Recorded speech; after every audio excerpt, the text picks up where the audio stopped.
Baik, bismillahirrahmanirrahim. Assalamualaikum warahmatullahi wabarakatuh. Perkenalkan, nama saya Raden Deni Admiral, SSMAP, dosen tetap Universitas Islam Sumatera Utara. Berkebetulan ditempatkan di program studi Ilmu Administrasi Negara, Fakultas Ilmu Sosial Ilmu Politik dengan NIDN 0122777502. Baik, dalam kesempatan kali ini saya mengampu mata kuliah teori kepemimpinan publik, dan mata kuliah ini akan membahas tentang beberapa macam konsep, teori dan praktik kepemimpinan publik dalam sistem pemerintahan, yang selanjutnya akan membahas tentang fokus pada gaya kepemimpinan yang efektif, etis dan kolaboratif dalam konteks organisasi publik yang akan nantinya didorong kepada mahasiswa untuk mengembangkan pemahaman kritis terhadap strategi kepemimpinan dalam birokrasi dan sektor pelayanan publik. Selanjutnya, hal-hal yang diharapkan dari pembelajaran ini, mahasiswa mampu menjelaskan konsep dan ciri khas tentang kepemimpinan publik, menguraikan teori dan pendekatan klasik dan modern dalam kepemimpinan publik. Yang selanjutnya bisa menganalisis praktek kepemimpinan publik di Indonesia dan negara lain. Yang selanjutnya merumuskan strategi kepemimpinan publik berdasarkan studi kasus Dan selanjutnya untuk menunjukkan sikap dan tanggung jawab dan etis dalam kerja kelompok dan diskusi. Yang selanjutnya bisa menyusun proposal penelitian terkait kepemimpinan publik dan bisa mempresentasikannya. Yang selanjutnya bahan-bahan kajian yang perlu kita pahami dan kita pelajari. Yang pertama, pengantar kepemimpinan publik baik dari konsep maupun ruang lingkup. Yang selanjutnya teori klasik dan modern dari kepemimpinan publik. Yang selanjutnya adalah gaya dan model kepemimpinan dalam birokrasi. Yang selanjutnya adalah kepemimpinan transformasional dan transaksional. Yang selanjutnya adalah kepemimpinan etis dan integritas publik. Yang selanjutnya ada praktik kepemimpinan publik di Indonesia dan global. Dan perlu juga dipahami juga strategi kepemimpinan di era krisis dan perubahan. Dan studi-studi kasus lainnya yang mungkin bisa kita pahami dan sebagai bahan pembelajaran kita di teori kepemimpinan publik. Mungkin itu dalam kesempatan kali ini saya sampaikan. Terima kasih. Oke, apa kabarnya hari ini? Baik, Pak. Udah apa ini dah? Kalau pagi kan makan, sarapan, ini ngemil atau apa ini? Belum, Pak. Belum. Belum. Masih lemas lah ini. Masih lemas. Baik ini pertemuan kita di mata kuliah teori kepemimpinan publik Ini mungkin udah sering kita bahas dalam pertemuan-pertemuan sebelumnya. Ini seperti biasa, nanti di absen di absen seperti biasa. Ada yang belum dapat giliran kemarin? Iya, baca doa. Muhajir. Siapa? Muhajir belum? Muhajir. Pak. Ibrahim. Oke, silakan Muhajir yang cowok-cowok semua nih Iya, Pak. Tapi nggak apa-apa lah, karena mungkin mereka nggak hafal saya yakin mereka nggak hafal ini. Silakan dibaca Al-Fatihah sama artinya, nanti yang di akhir si Rian nanti sama artinya Silakan Muhajir untuk membuka mata kuliah kita, silakan. Bismillahirrahmanirrahim. Alhamdulillahirabbil alamin. Arrahmanirrahim. Maliki yaumiddin. Iyyaka na'budu wa iyyaka nasta'in. Ihdinas siratal mustaqim. Siratal ladzina an'amta 'alaihim ghairil maghdubi 'alaihim waladdallin. Amin. Artinya, dengan menyebut nama Allah yang Maha Pengasih lagi Maha Penyayang, segala puji bagi Allah Tuhan semesta alam yang Maha Pengasih lagi Maha Penyayang, pemilik hari pembalasan. Hanya kepadamu kami menyembah dan hanya kepadamu kami memohon pertolongan. Tunjukilah kami jalan yang lurus, jalan orang-orang yang engkau beri nikmat, bukan jalan mereka yang dimurkai dan bukan pula jalan mereka yang sesat. Ya Rabbal Alamin.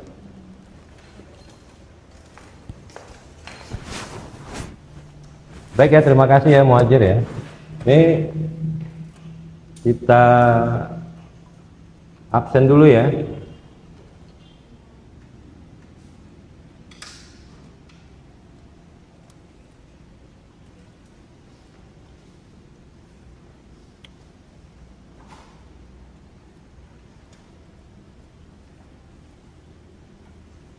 Kita berapa semuanya? 22, Pak. Iya.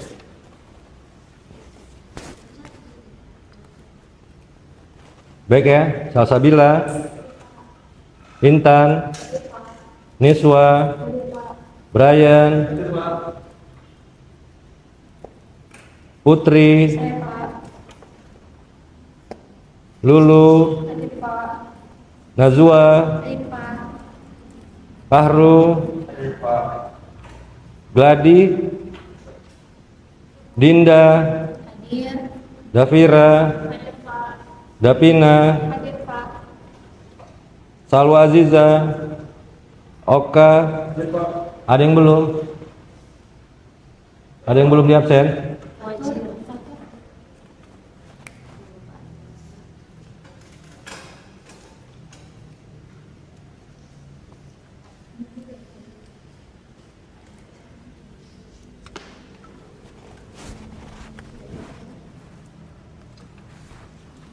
Baik ya, bismillahirrahmanirrahim. Assalamualaikum warahmatullahi wabarakatuh. Ini kita mengulang materi-materi kita yang mungkin di awal kemarin terlewatkan. Jadi hari ini kita coba apalagi ya, diskusikan lagi ya terkait mata kuliah teori kepemimpinan publik ya. Ini yang saya pikir belum padat semalam diberikan kepada rekan-rekan karena mungkin waktunya banyak disita libur, ada yang lain-lain. Baik ya, perkenalkan mungkin lupa saya perkenalkan, nama saya Raden Admiral SSMAP, pengampu mata kuliah teori kepemimpinan publik ya. Ini di sini ya dijelaskan ya bahwa mata kuliah teori kepemimpinan publik ini dirancang untuk membekali mahasiswa dengan pemahaman yang mendalam mengenai peran dan fungsi kepemimpinan dalam organisasi publik dan sistem pemerintahan. Jadi bahan ini sebenarnya sudah kita share ya di awal-awal kemarin, cuman mungkin lupa kita bahas, lupa kita diskusikan kepada rekan-rekan sekalian. Baik ya, ini kepemimpinan publik ya tidak dapat dipahami semata-mata sebagai kemampuan individu dalam mengarahkan organisasi, melainkan sebagai proses sosial ya dalam melibatkan nilai etika, kekuasaan dan kepentingan publik. Ini sekali lagi prepare kita ya, persiapan kita nanti kita ke lapangan, nanti kita akan mungkin jumpa beberapa macam lembaga masyarakat, lembaga sosial. Nanti kita sebenarnya bisa kita bandingkan ya terkait pemahaman kita ya. Kelompok Lulu apa materi temanya? Ini tentang badan gula aren, Pak.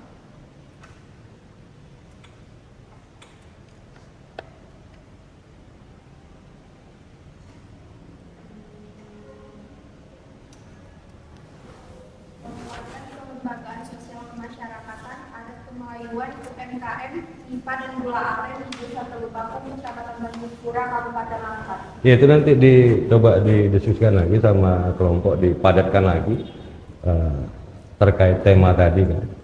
Jadi saya pikir nanti terkait kelembagaan Melayu ya, mungkin di tempat kita ini di Sumatera ya, Sumatera Utara ya, Sumatera Utara atau dibilang Sumatera Timur, itu mungkin kelembagaan Melayu itu mungkin jadi ciri khas gitu. Dan nanti kita di Tanjung Pura ya, itu juga sangat menonjol ya terkait kebudayaan Melayu. Ini juga nanti kita bisa lihat ini terkait materi kuliah kita ya terkait kepemimpinan publik ya. Kepemimpinan tadi tidak dapat dipahami semata sebagai kemampuan individu dalam mengarahkan organisasi, melainkan sebagai proses sosial yang melibatkan nilai, etika, kekuasaan, dan kepentingan publik. Jadi beda nanti antara satu daerah, satu lembaga dengan lembaga-lembaga yang mungkin nanti kita lihat di Tanjung Pura ya, khususnya ya. Jadi nanti rekan-rekan, saya dapat saran atau pesan ya, dari masyarakat di sana bahwa tolong dijaga dan terkait tingkah laku, kelakuan dan busana kita itu, kalau bisa jangan sampai terkesan kita tidak menghargai budaya mereka. Jadi ada nilai, ada etika, itu yang harus kita pahami juga di sana gitu. Baik, yang selanjutnya ya, dalam konteks administrasi negara ya, kepemimpinan memiliki kedudukan strategis karena berpengaruh langsung terhadap kualitas kebijakan publik, kinerja birokrasi, dan tingkat kepercayaan masyarakat terhadap pemerintah. Rekan-rekan mungkin kan belakangan ini kan mungkin nampak ya di media ya, bahwa ada beberapa pernyataan dari pemimpin kita ya, itu kadang-kadang tidak mencerminkan ya kepentingan masyarakat, sehingga ada beberapa masyarakat mungkin turun ke jalan, termasuk mahasiswa ya, terkait rendahnya kepercayaan masyarakat tadi terhadap birokrasi. Ini juga jadi pembelajaran kita kalau kita mampu dan memahami terkait materi kita ini. Jadi saya pikir ini materinya cukup penting untuk kita pahami semua gitu. Sekali lagi mungkin secara apa, kita kan diturunkan ke bumi ini kan sebagai khalifah, itu kan pemimpin. Jadi memang siap tidak siap, mau tidak mau, secara apanya kita sudah memang jadi pemimpin, tinggal kita tambah aja teori-teori yang kita harus kita pahami sebagai pemimpin. Baik, sampai di sini mungkin ada yang mau didiskusikan oleh rekan-rekan, silakan. Nggak usah terlalu ini ya, mau yang lain atau ini, kita nggak ada yang sifatnya harus inilah. Silakan Putri. Ya memang keterbatasan apa ya, sumber daya kita ya, dalam artian mungkin perempuan yang tangguh, boleh juga perempuan jadi pemimpin. Jadi ada beberapa budaya ya, budaya kita yang menganut memang itu pemimpin itu bisa dari perempuan. Di Sumatera Barat itu memang dia letak perempuan itu lebih tinggi derajatnya. Dan ada beberapa daerah juga yang lain juga perempuan itu dinobatkan sebagai pemimpin. Ya hari ini nggak ada masalah gitu kalau memang keterbatasan pemimpin, perempuan maju hadir sebagai pemimpin. Kemarin kita pernah lihat kan video kan di kelas kan, bahwa salah satu bupati di kabupaten kota yang cukup tegas ya kan dalam memperjuangkan aspirasi masyarakat. Jadi itu kan contoh juga sebagai pemimpin lokal yang mampu menyampaikan ya kepentingan masyarakat agar bisa dipahami dan dipenuhi oleh pemerintah pusat. Ini ya, ini Den Haag ya, menekankan bahwa pemimpinan publik harus berorientasi pada pelayanan kepada warga negara, bukan sekedar pencapaian efisiensi organisasi. Dan perspektif ini memperkuat pentingnya kepemimpinan yang demokratis, partisipatif, dan berbasis nilai publik. Ini yang kadang-kadang banyak hal yang harus kita koreksi sebenarnya di Republik ini atau di daerah kita lah ya, terkait nilai publik ini. Kadang-kadang kalau kita lihatlah di depan ya, bicara kemacetan, akhirnya pembangunan membuat jalan makin macet misalnya kan gitu. Jadi kadang-kadang pemerintah atau pemimpin dia mau melaksanakan sesuatu itu kadang-kadang nggak melihat kondisi yang ada di lapangan. Memang memberikan solusi, cuman juga sebroto tambah macet atau tambah macet jadinya gitu maksudnya. Udah berapa kali survei kelompok Intan? Baru sekali. Kelompok Oka sudah berulang-ulang kali ya kan survei. Nggak ada masalah gitu, mungkin makin padat makin apa.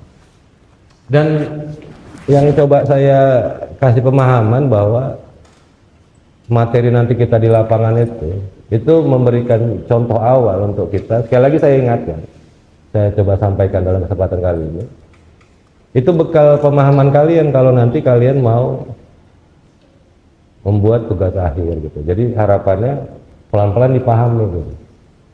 Saya sampaikan juga sama rekan-rekan dosen yang lain untuk memberikan pembekalan yang sama kawan-kawan yang mungkin nanti akan buat kegiatan di lapangan. Jadi kelompok orang Pojan ya dan kelompok orang Putri di materi ini juga saya tempel itu terkait teknis-teknis dalam artian bagaimana kita bisa memahami penulisan. Dan tugas kita kemarin itu sebenarnya mau mendorong kalian juga untuk prepare, untuk persiapan supaya kalian punya pemahaman yang baik juga terkait penulisan atau yang lain. Jadi harapannya di setiap waktu kita itu coba saya ingatkan itu supaya kawan-kawan punya pemahaman atau kemampuan yang sama lah gitu dalam menyelesaikan tugas-tugas yang mungkin harus kawan-kawan kerjakan gitu. Ini pasti belum ada yang siap ini. Berapa persen udah siap? 60%. Tapi tugas di UAS sudah dikumpul semua ya? Kan ada 2 tugas itu kan? Tugas di UAS sama tugas akhir ya, untuk prepare kita ke depan. Dan saya berharap sebenarnya itu nanti jadi cikal bakal tulisan akhir kawan-kawan yang kawan-kawan buat di tugas akhir itu gitu. Cuman saya mau melihat aja nih kerangkanya, pemahamannya, dan sewaktu kita berjalan di lapangan ketemu kita bisa diskusi itu. Jadi kalau bisa dari sekarang ini sudah didorong, sudah diarahkan untuk bisa menyusun itu. Ya, ini mata kuliah ini yang mengkaji tentang berbagai teori kepemimpinan ya, mulai dari pendekatan klasik, kontemporer, serta mengaitkan praktek kepemimpinan birokrasi di era modern. Ya, memang harus kita harus kita pahami, harus kita miliki juga pemahaman tentang kepemimpinan ini. Karena tadi pada hakikatnya kita dihadirkan ke muka bumi ini kan sebagai pemimpin. Dari ini mahasiswa ya diharapkan untuk menganalisis ya gaya kepemimpinan transformasional ya, transaksional dan etis, serta memahami tantangan kepemimpinan publik dalam situasi krisis dan perubahan. Dan pada tahap akhir mahasiswa diharapkan untuk menyusun proposal penelitian sebagai bentuk penerapan teoritis metodologis dalam kajian kepemimpinan publik. Ini yang mau kita dorong terus gitu kawan-kawan supaya punya kemampuan itu. Mungkin di lapangan nanti terkait kelembagaan. Karena di desa itu salah satu menurut informasi yang kami terima itu salah satu desa yang unggul gitu dibandingkan desa-desa yang lain gitu.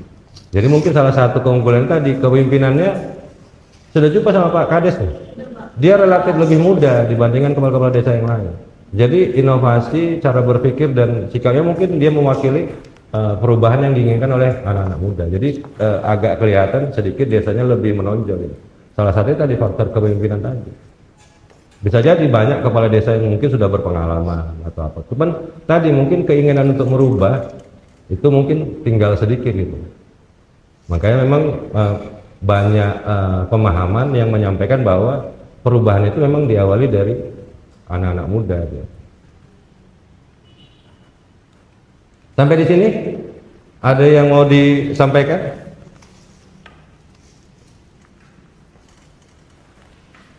Di luar kelas atau di apa ya nggak ada masalah gitu. Oke. Harapannya kan kita kan sudah ketemu ya dari semester 1 sampai semester 6 ini ada sekitar 3 tahun gitu. Nanti kalau di lapangan kita ya biasa aja akur atau apa. Terkait perbedaan atau apa saya pikir itu menunjukkan kita dewasa atau tidaknya gitu. Jadi salah satu ciri kepemimpinan juga tadi terkait kedewasaan diri gitu. Dalam menyelesaikan masalah, dalam melihat masalah, dalam berjumpa dengan masalah-masalah. Jadi ya kalau bisa kawan selamanya gitu. Terkait hal yang mungkin kita di lapangan itu ya mungkin sebagai proses kita ya kedewasaan kita supaya bisa lebih arif lagi sebagai seorang pribadi yang mungkin sudah punya pemahaman atau sudah menikmati pendidikan di S1 ini. Baik, sebelum ditutup silakan ada yang mau disampaikan. Ryan, ada? Nah, ini yang jarang nampak ya. Kadang-kadang kecarian juga gitu. Nah, Baharul Zikri. Apa cerita, apa hal yang bisa disampaikan secara jujur? Enggak, kami kadang-kadang kan nggak mampu juga kami memahami semua gitu kan. Ada hal-hal yang sifatnya teknis yang mungkin kami kadang-kadang lihatnya mungkin kepikirannya sama semua, rupanya ada hal yang berbeda. Karena seingat saya ini kan pernah dia sampaikan, dia kan di sini merantau, dia orang Riau. Nah, mungkin ada budaya atau hal yang mungkin apa ya disampaikan. Sayang nggak masuk, kawan-kawannya masuk, dia nggak masuk. Kalau ikuti Rian ya agak banyak, dia balap-balap terus ya.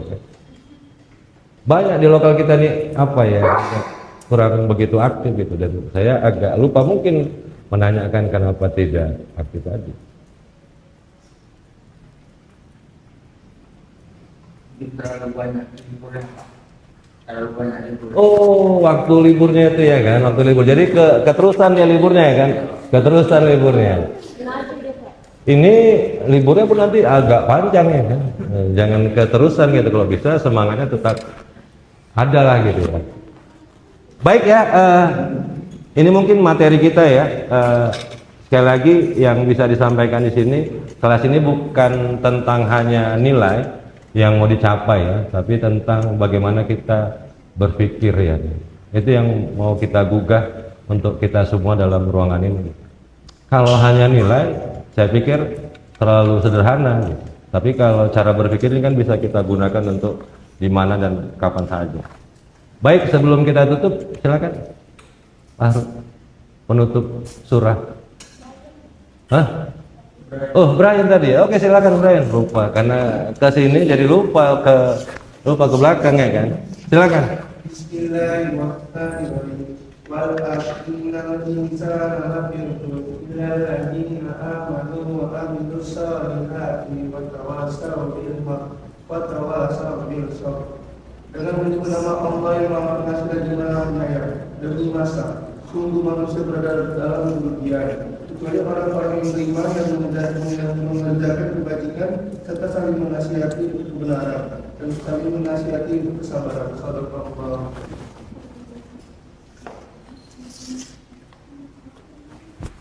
Ya, ini dipahami nanti mungkin kalau kita jumpa-jumpa ke depan, kan dari semester 1 sampai semester 7 nanti nggak hafal-hafal juga kan agak susah ya. Ini kalau bisa dihafal ya, dihafal, karena surahnya nggak panjang dan sebenarnya biasa kita gunakan ya keseharian kita di sholat. Mungkin itu saja ya, lebih dan kurang saya mohon maaf ya. Saya akhir dengan wabillahi taufiq wal hidayah. Assalamualaikum warahmatullahi wabarakatuh.